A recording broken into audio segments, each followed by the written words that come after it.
Return of the Blue Marble, presented by Science at NASA. As Mark Twain once said, distance lends enchantment to the view. This definitely holds true for the Deep Space Climate Observatory, or DSCOVR, a new space weather mission from NOAA that also carries NASA instruments to keep an eye on Earth. Launched in February 2015, DSCOVR is now 1 million miles from Earth, where it can look back and see half our planet all at once. The view prompted President Obama to tweet, "Just got this new blue marble photo from @NASA. A beautiful reminder that we need to protect the only planet we have."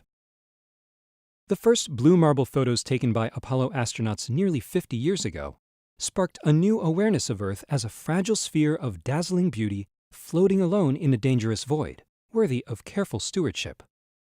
It energized grassroots green movements and inspired young scientists who would go on to investigate climate change, forecast weather, and much more. None of the modern Earth-observing satellites, however, can see the entire sunlit side of Earth all at once. They're too close. Satellites in low Earth orbit collect high-resolution images swath by swath on consecutive overpasses. To see the whole Earth, the pieces have to be stitched together from pieces obtained at different instants all at the same local time. Geostationary satellites can see the entire planet and let us watch the Earth evolve by using multiple satellites to build a full picture. These satellite systems typically only get observations during the day. Adam Szabo, DSCOVR project scientist at NASA's Goddard Space Flight Center, says, "The DSCOVR mission provides a new and complementary view of Earth. DSCOVR floats at the first Sun-Earth Lagrange point, L1, a sort of gravitational parking spot for spacecraft. Here the gravitational pull of the Sun and Earth cancel out, providing a quasi-stable orbit. It's the perfect spot for DSCOVR's camera to capture full sunlit disk images of Earth in one picture all at the same instant from sunrise to sunset. By capturing full disk images in 10 wavelengths approximately every 1.8 hours, DSCOVR can answer questions about daily variations on the Earth. For example, it can help researchers understand the ozone layer and the variability of cloud cover from sunrise to sunset. DSCOVR will also help scientists track aerosols. Szabo tells us it can see massive dust clouds moving from the Sahara Desert to the southern US and Central America. And it can see smoke from large forest fires in remote northern Canada where nobody keeps an eye out. At L1, DSCOVR will also be in perfect position to look out for a very real external threat: the ionized pieces of the Sun it hurls our way, which are known as coronal mass ejections. DSCOVR will be the nation's first operational space weather satellite in deep space.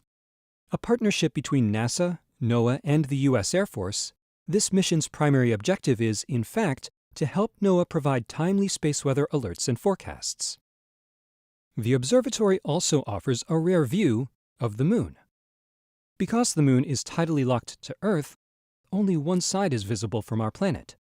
The unseen far side was shrouded in mystery until 1959, when the Soviet Luna 3 spacecraft swung around the Moon and photographed it from behind.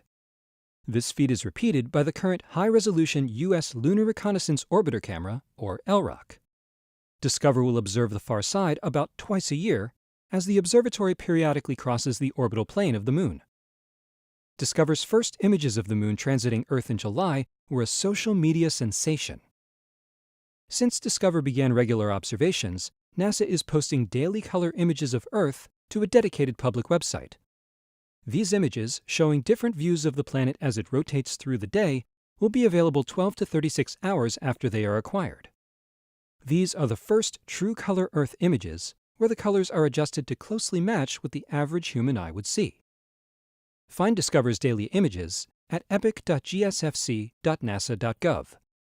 Stay tuned for more about these enchanting photos of the blue marble at science.nasa.gov.